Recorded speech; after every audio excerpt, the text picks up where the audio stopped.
Hoy en nuestra secuencia ¿Y ahora qué estudio? Les traemos una alternativa que estoy segura muy pocos la conocen. Se trata de la carrera profesional de lingüística. ¿Qué es eso? ¿De qué se trata? ¿Dónde se puede trabajar? Todo eso lo conversamos con la lingüista María Eugenia Salazar. Ella actualmente trabaja con UNICEF. Coméntanos de qué se trata la lingüística como carrera profesional. ¿A qué se dedica uno cuando estudia eso?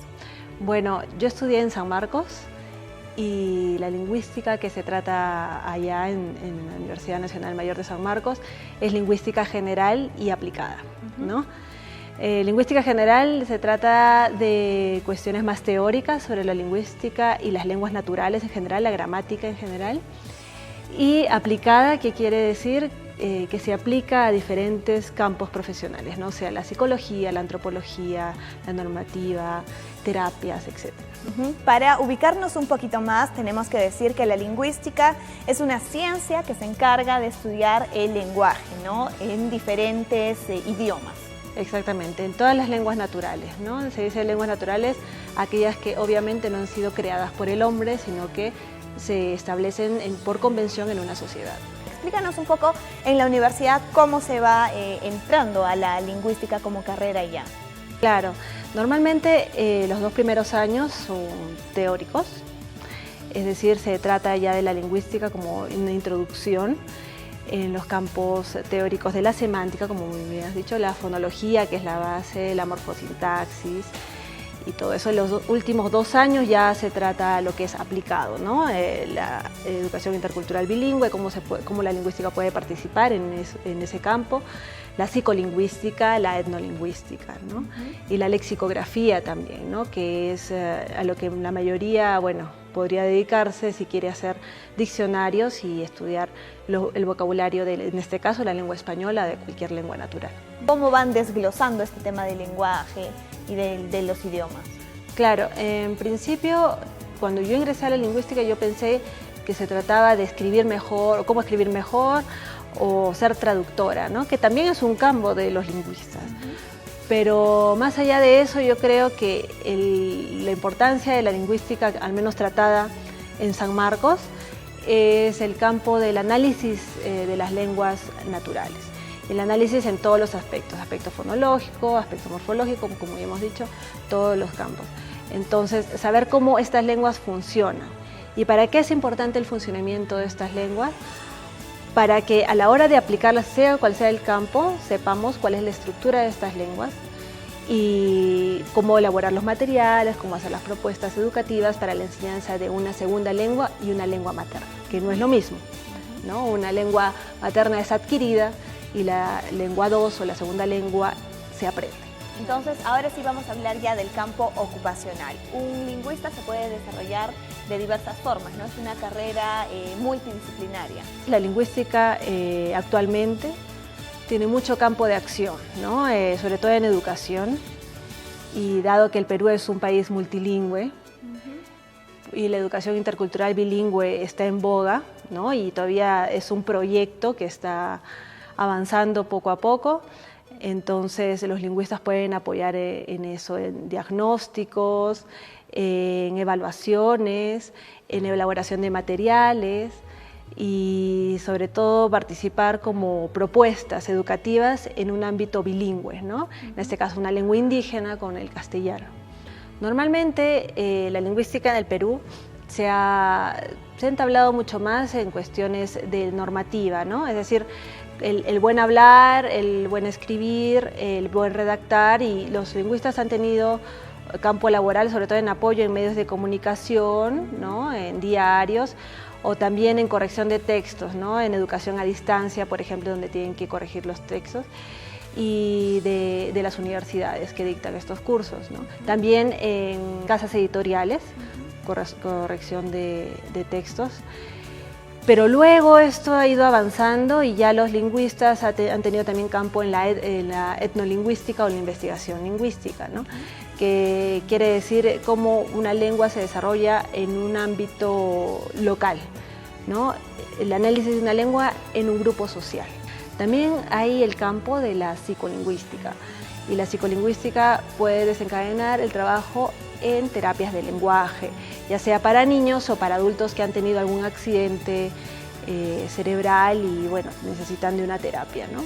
Como lo decimos todos, si es que uno es bueno en cualquier carrera, va a poder encontrar un trabajo donde desarrollarse. Ahora hablemos básicamente de lo que tú estás realizando ahora con tu profesión como lingüista. Coméntanos.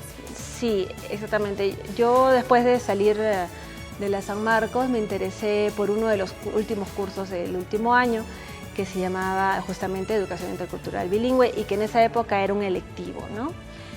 Y la profesora que me dictaba ese curso después me llamó para formar parte de un proyecto en la Amazonía. Para mí esa zona del Perú era muy desconocida en ese momento, entonces me pareció un buen inicio, ¿no?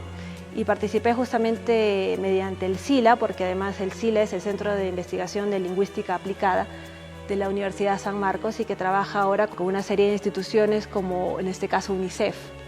Y ahí trabajamos en la cuestión de diagnóstico socioeducativo y sociolingüístico, ¿no? de grupos indígenas como los Ayánica, Gine, Shipibo y Cacatay, ¿no? Que están en Ucayali, en la Amazonía Norte. Y pues ahí fue cuando yo dije, yo me quiero dedicar a esto. Aquí en el Perú tenemos diversas comunidades nativas con muchos dialectos, ¿no? Cuéntanos un poco sobre las investigaciones que has estado realizando. Sí, efectivamente. Bueno, vamos a primero separar lo que es una lengua de un dialecto, ¿no? Una lengua es ya un código estructurado que tiene diferentes dialectos, ¿no? El español, por ejemplo, tiene dialectos latinoamericanos diversos.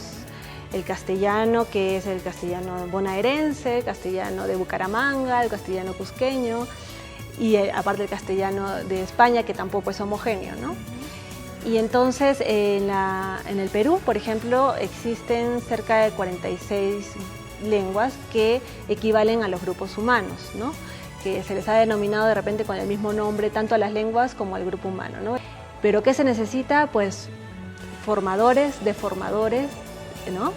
Que los lingüistas sean los formadores de poblaciones indígenas, de adultos que quieran dedicarse a la educación y enseñarles la gramática de su propia lengua para que ellos puedan enseñarla en la escuela, ¿no? Entonces es un campo de acción también ahí. Y hay otro campo de acción de los lingüistas en lingüística histórica, ¿no? Que son las personas que retratan un poco esta diacronía de las lenguas a la hora de analizarlas, ¿no? Que dicen de dónde proviene esto, de dónde proviene esta expresión, este vocabulario, este léxico, esta palabra, y van retrocediendo un poco en el tiempo y averiguando la historia también de las migraciones, de los contactos entre personas.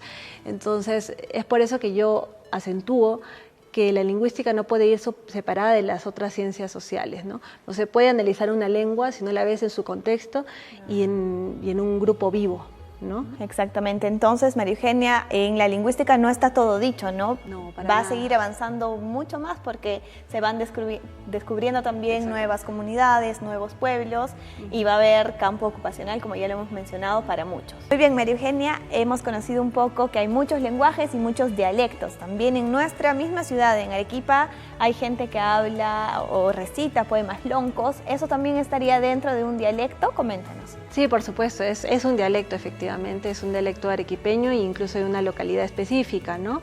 De repente de la chacra, ¿no? Un arequipeño chacarero. E incluso la palabra lonjo, que significaría como rústico o tosco, es la denominación que le hemos dado a los arequipeños o los que estamos alrededor de esas localidades, a las personas que hablan de esa forma, mezclando un poco con el quechua, ¿no? Y con una entonación un poco quechua hablante y arrastrando las palabras, ¿no? Por ejemplo, ejemplos de palabras que son quechuas, por ejemplo el piputi, ¿no? Quiere decir ombligo. El hecho de decir calato, que lo utilizamos como sinónimo de desnudo, y aquí en Arequipa y en casi todo el Perú, viene de jala, que es desnudo, efectivamente, ¿no? Y así hay una serie de palabras como, ¿no? De chascoso, ¿no? Que en realidad que está chumo, por ejemplo, ¿no? Y hay una serie de palabras que lo utilizamos en la ciudad de Arequipa Que ya son asimiladas de otros. que han sido asimiladas por nosotros y que se utiliza cotidianamente, y no está mal dicho, porque es parte de repente de nuestra identidad, ¿no? En ese sentido yo creo que no hay dialecto mal hablado o lengua mal hablada. Es parte de la identidad la lengua finalmente, ¿no? Entonces eso refuerza un poco la autoestima también de cada persona, ¿no? Y hay que valorarlo como tal, ya sea a través de la historia o diacrónicamente o sincrónicamente, ¿no? Bueno, realmente qué interesante, ¿no? Conocer tantos detalles sobre las palabras, la forma en que hablamos. Estoy segura que el común denominador de las personas no se pone a pensar de dónde vienen las palabras o por qué yo digo esto, sino simplemente nos parecen comunes y es la forma de hablar de entre todos nosotros, ¿no? Pero tiene muchísimo es muy rico, como para investigar. Claro, definitivamente el español peruano, no hay un solo español peruano, es muy vasto en realidad y muy interesante investigarlo, y como tal yo creo que entre todos nos deberíamos de respetar y de valorar, sabiendo de que cada uno de estos dialectos es parte de una identidad riquísima, ¿no? Ya conocen un poco más, ahora depende de ustedes investigar y ampliar estos conocimientos sobre la lingüística. Muchas gracias por su tiempo aquí y ya nos veremos en una otra oportunidad, ojalá. Sí, por supuesto, muchas gracias. Realmente después de conocer un poco más sobre esta carrera profesional, yo misma he quedado con muchas ganas de especializarme y de repente hacerlo en este campo de la lingüística. Muy bien, ahora tengo que agradecer muchísimo al Centro de Convenciones Yanaguara Empresarial. Ahora Arequipa tiene un centro de convenciones privado con los mejores ambientes donde se pueden realizar conferencias de prensa, exposiciones, realmente diversos eventos donde van a estar muy cómodos gracias a Yanaguara Empresarial. Nos vamos a una pausa y regresamos con todos los detalles sobre la gimnasia acuática. No se muevan.